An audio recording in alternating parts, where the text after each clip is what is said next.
조국 법무부 장관 후보자의 사모펀드 투자를 두고 말들이 많아. 후보자 본인과 지지자들은 불법은 하나도 없다며 음모론을 일축하지만 언론과 야당은 비윤리적인 것은 물론 권력형 비리로도 연관될 수 있다며 공세를 멈추지 않고 있지. 대체 조국 후보자의 투자에 무슨 문제가 있는 걸까? 우선 사모펀드가 무엇인지부터 짚어보자. 사모펀드란 말 그대로 개인적으로 아는 소수의 사람들로부터 돈을 모아 주식, 채권, 부동산 등에 투자하는 펀드를 의미해. 자산가들에겐 비공개로 이런 투자처가 있는데 같이 투자해보실래요? 라고 제안을 해서 투자금을 모집하고 투자하는 거지. 반대편에 있는 게 공모펀드인데 이건 공개적으로 불특정 다수를 대상으로 자금을 모집하고 투자처를 찾아 수익을 내는 방식으로 운영돼. 우리가 증권사 등에서 가입하는 펀드는 대부분 공모펀드지. 공모펀드는 공개적으로 불특정 다수에게 투자 기회를 주는 만큼 투자 피해를 막기 위해 설립도 운영도 상당히 까다로워. 손실 위험을 줄이기 위해 투자의 제약도 많지. 반대로 사모펀드는 49명 이하로 아름아름 투자자를 모으는, 즉 소수만 참여하는 폐쇄적 펀드이다 보니 투자의 자율성이 높아. 때문에 다종다양한 투자처를 골라 수익률을 극대화할 수 있지. 대신 100% 원금 손실 가능성도 있어. 즉 하이리스크 하이리턴의 투자 방식인 거야. 그럼 조국 후보자의 사모펀드는 왜 논란이 됐을까? 일단 투자한 것 자체는 문제가 아니야.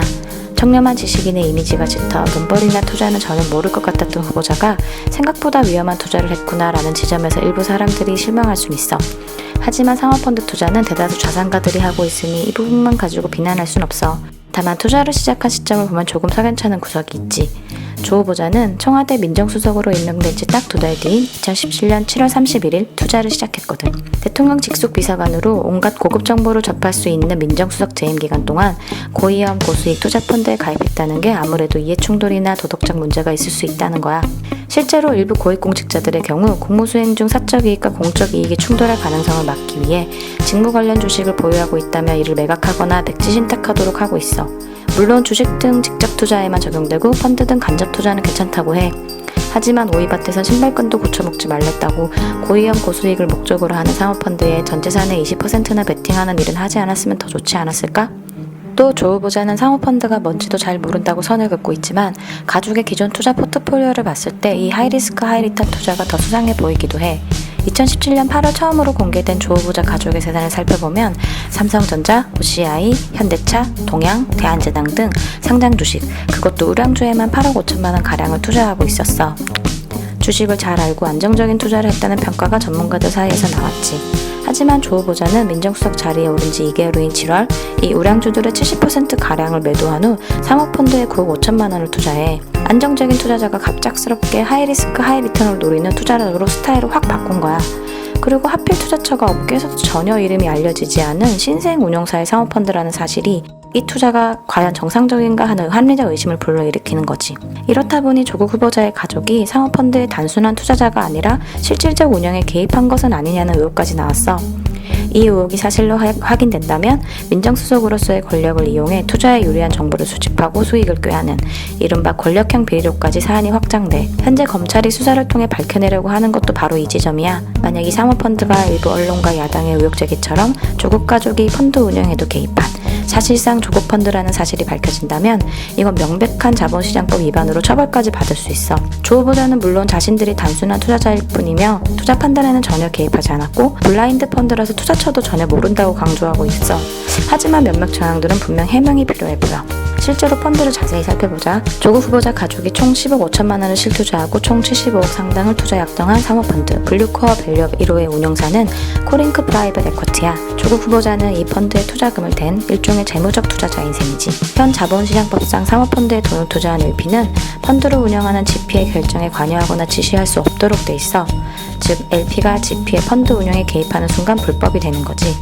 반대로 GP가 펀드의 수익률이나 투자처 현황 등을 정기적으로 투자자에게 제공하는 것은 전혀 문제가 안 돼. 조 후보자는 블라인드 펀드라 투자처를 전혀 몰랐다고 하지만 이 해명에 사람들이 고개를 갸웃거리는 이유가 여기에 있어. 불법도 아닌데 10억이나 투자금을 댄 펀드의 투자처를 확인도 안 했다는 게 말이 돼? 뭐 이런 거지. 이러니 오히려 후보자 부인이 투자를 주도하는 과정에서 코링크 PE에 깊숙이 관여한 것 아니냐는 의혹이 나와. 실제 코링크 PE의 실소유주가 조 후보자의 오촌 조카라는 보도도 나왔고 후보자 역시 조카가 개입돼 있음을 어느 정도 인정했잖아. 총 100억 규모의 펀드에 조 후보자 가족이 74%의 자금을 대기로 약속한 데다 운용사의 실소유주 역시 가족이라면 사실상 가족 펀드, 조국 펀드인 것 아니냐는 게 의혹의 핵심이야. 더불어 이 펀드가 투자한 기업이 관급공사 수주를 싹쓸이했다는 보도도 나오고 있어. 펀드가 투자한 다른 기업도 전국 시내버스 와이파이 사업 입찰에서 일감을 따냈다는 보도가 나왔지. 이 회사들이 원래부터 승승장구하는 곳이었다면 문제가 안 되겠지만 그렇지 않다는 게 전문가들의 분석이야. 예컨대 2017년 인수한 비상장사 웰스 C&T는 자본 잠식 상태였고 상장사인 WFM도 상장 폐지 직전까지 몰렸었거든. 결국 조 후보자 가족이 펀드에 투자한 직후부터 공교롭게도 회사 일이 잘 풀리기 시작했다는 건데 의심을 살 수밖에 없는 타이밍이야. 또 해당 사모펀드가 기업을 헐값에 사들여 구조조정을 통해 기업 가치를 올려 매각하는 일종의 바이아웃 펀드라고 치더라도 투자 방식이 약간 찜찜해. 코링크 PE는 2017년 11월 WFM의 정관을 웰스 C&T의 정관과 거의 똑같이 변경하는 작업을 했는데 이는 인수합병의 신호라고 해. 두 회사가 합병될 경우 비상장사인 웰스 C&T는 상장사가 될 거고 주식 가치는 올라가겠지? 즉 회사의 경영 정상화보다는 코스닥 우회 상장을 통한 차익 실현 극대화만을 노린 것이라는 의혹이 나오는 거야. 끝으로 전재산 56억을 신고한 조 후보자가 이 펀드에 74억 원까지 투자하기로 약정했던 사안이 무슨 의미를 지니는지 살펴볼게. 후보자는 마이너스 통장처럼 투자할 수 있다고 약속만 한 것이지 실제 투자는 더 없다고 해명했지만 정확히 따져보면 이 해명도 사실과는 조금 달라.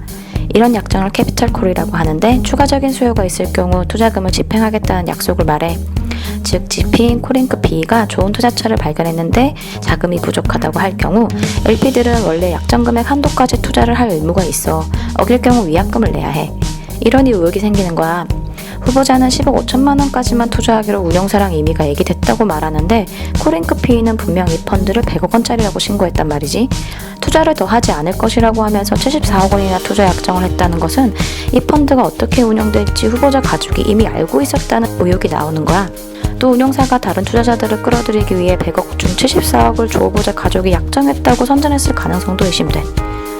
물론 이 모든 것은 증거가 없는 의혹에 불과해. 조 후보자는 자신이 개입됐다는 의혹을 전면 부정하고 있고 실제로 전혀 관여되지 않았을 가능성도 많아. 예컨대 코링크 PE와 몇몇 인사들이 조 후보자의 이름을 팔아서 이득을 취한 걸 수도 있어. 이 경우 조 후보자는 명백한 피해자야. 실제 조 후보자 가족은 청문회에 앞서 오촌 조카가 자신의 재산을 노려 속인 것이라며 고소할 계획을 밝히기도 했어. 하지만 조 후보자의 해명과 반대로 그의 가족이 실제 코링크 PE에 어떤 연결고리를 가지고 있다면 이건 심각한 불법 행위야. 우리 이 부분 반드시 확인하고 넘어가야 되지 않을까?